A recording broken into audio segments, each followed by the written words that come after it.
Picture this. You've packed your bags, you're super excited for your vacation, you get to the airport, and the TSA agent literally turns you away at the security checkpoint. Why? Because you didn't have your real ID. Welcome to this explainer. I am so glad you're here today. We are going to make absolutely sure that airport nightmare never happens to you. If you've been hearing a ton of buzz about the Missouri Real ID lately and you're wondering, what exactly is it? Do I really need one? And how do I get it without completely losing my mind? Well, you are in the exact right place. We're going to break down this entire process step by step, right from the official Missouri Department of Revenue guidelines. There is a massive federal deadline looming, and getting ahead of it right now is going to save you a monumental headache later. So on May 7th, 2025, the rules for domestic air travel are changing completely and permanently across the whole United States. If your ID isn't compliant by that exact date, missing your flight becomes a very real possibility. So the most crucial question you have to ask yourself right now is, are you actually ready for May 7th, 2025? Okay, let's dive into this. Here's our roadmap for today's explainer. Number 1, why you need a real ID. Number 2, gathering your required documents. Number 3, booking and your office visit. Number 4, fees and processing. And finally, some final tips and a quick disclaimer. Section 1. Why you need Real ID, the looming deadline. To really understand this, we've got to look back to the Real ID Act of 2005. This act established some extremely strict federal minimum security standards. Basically, if a state's ID doesn't meet those standards, federal agencies literally cannot accept them. Missouri fully implemented its program back in 2019, and now, well, the clock is ticking. So how do you even know if your current ID meets the standard? And this brilliantly illustrates the difference right here. Take a look at your Missouri driver's license or ID. If it is a real ID, it's going to feature a really distinct gold star right up there in the upper right-hand corner. But if you don't have one, your card will boldly say, "Not for real ID purposes," in that exact same spot. It is really that visually simple to check. Now, what does having that gold star actually get you? Come May 7th, 2025, that little star becomes your golden ticket for 3 very specific, very important things. First and foremost, boarding federally regulated domestic flights. If you want to hop on a plane anywhere within the U.S., you're going to need it.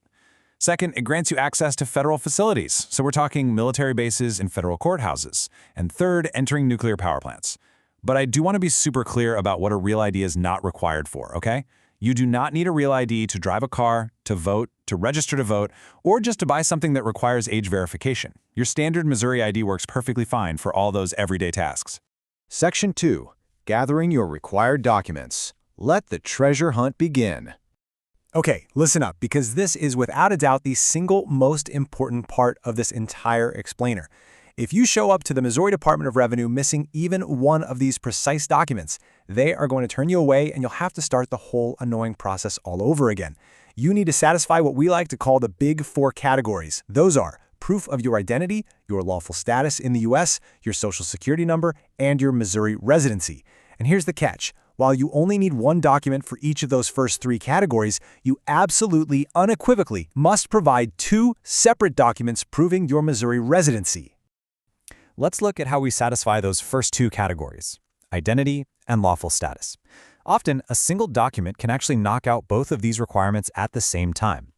Acceptable documents include an unexpired U.S. passport, a certified U.S. birth certificate, or a certificate of naturalization. But here is the absolute golden rule, folks. Physical originals only. I cannot stress this enough. The state of Missouri strictly prohibits digital scans on your phone. You can't bring a fax, and photocopies are a hard no. If you were born in Missouri and say you lost your birth certificate, you can request a certified no record statement from the Bureau of Vital Records, but just know you'll need additional supporting documents if you go that route. Moving on to your Social Security number. The standard go-to here is your original Social Security card or a W-2 form. Now, they have updated the rules slightly to make things a bit easier. If you've previously verified your Social Security number with the Missouri Department of Revenue and it's already on file in their system, you might actually be able to just provide it verbally at the counter. But, and this is a big but, their official guidelines clearly state they can still demand a physical document upon request. So, as your guide today, my very strong advice, just bring the physical Social Security card or your W-2 with you. It's the only way to be 100% safe. Now let's tackle that tricky 4th category, Missouri residency. Remember, you need 2 of these. The most common options are a recent utility bill, a bank statement, or a Missouri voter ID card. But what if those don't apply to you? Well, the state actually built in some pretty brilliant exceptions. Like if you're under 21, you probably don't have utility bills in your name, right? In that case, a parent or legal guardian can provide an approved residency document in their name along with a formal statement certifying that you live with them. If an applicant is currently experiencing homelessness, an official letter from a recognized shelter issued within the last 90 days works perfectly. And for participants in the Secretary of State's confidential Safe at Home program, you can simply present your official SAH card. So they've really tried to make sure literally everyone has a clear pathway to getting compliant. Section 3. Booking and the office visit. Skipping the line. All right, so you've gathered all your original documents. Your treasure hunt is finally complete. Now it's time to actually head down to the DMV, or as it's officially known in Missouri, the Contract License Office. Now what's really interesting about this slide is just how spread out these are. Missouri features over 170 contract license office locations all across the state. This means whether you're right in the heart of downtown St. Louis, out in Piedmont, or way up in Liberty, there is an office reasonably close to you. You are definitely not forced to drive for hours to one single megacenter. So how do you handle this visit without wasting your entire afternoon sitting in a plastic chair? Here is the game plan. Step 1. Skip the line by booking an appointment online. A lot of Missouri offices use queuing software like Waitwhile or Timeable. Using these systems literally gives you priority in their queue, meaning way faster service. Step 2. Bring that folder of physical original documents we just talked about. And step 3, please don't forget this one. When you finally get up to the counter, you must explicitly state to the clerk, "I am applying for a real ID." If you don't say those exact words at the start of your transaction, they might just process you for a standard non-compliant ID by default, and you'll be right back where you started. Section 4. Fees, processing, and FAQs. The waiting game. Okay, you're at the counter, your documents have been scanned and accepted. Awesome. Now it's time to finalize everything and pay. When it comes to the cost, there actually isn't just one flat real ID fee that applies to everyone. The fees vary based on the exact type of Department of Revenue service you're requesting. Like, are you getting a brand new license, a renewal, a duplicate, or a non-driver ID?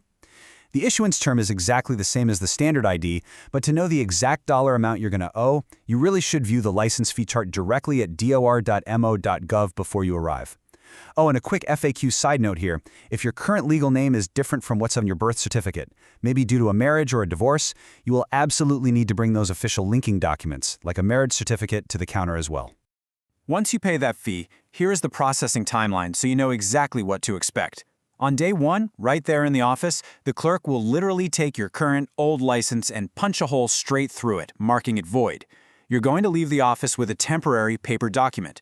Don't worry, this paper document is completely legally valid for driving while you wait.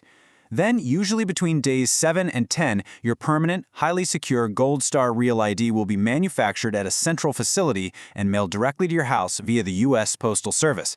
It'll just come in a regular envelope, so definitely keep a close eye on your mail. Section 5. Final tips and disclaimer. Let's start wrapping things up. So we've covered exactly what the Real ID is, what specific documents you need, how to bypass the line, and what happens after you pay. Let's cement this knowledge right now. Here are your ultimate takeaways to ensure you get this right on the very first try. First, do not wait for the May 7th, 2025 deadline. Millions of people are going to procrastinate, and those license offices will be completely overwhelmed as that date approaches. Do it now. Second, use the incredible interactive guide tool on the door.mo.gov website. You just click through your specific situation and it generates a personalized checklist of exactly which documents you need to bring. It's a lifesaver. Finally, always try to book your appointment online in advance. It respects your time and just keeps the whole process smooth. The choice of how you handle this looming deadline is entirely up to you, but preparation is everything. Now you have the exact knowledge you need to get this done, to prepare your paperwork properly, and to completely avoid the absolute frustration of missing a flight or being turned away from a federal facility. Just before you go, I need to share a quick disclaimer. The information presented in this explainer is accurate as of July 2026, and it is subject to change based on federal or state legislative updates. Always verify all current requirements, fees, and office locations directly at dor.mo.gov before planning your visit. So, I'll leave you with this final thought. Will you be the person frantically arguing with the TSA while your flight boards without you? Or will you be the savvy traveler who breezed right through because they prepared in advance? The choice is entirely yours. Thanks for watching,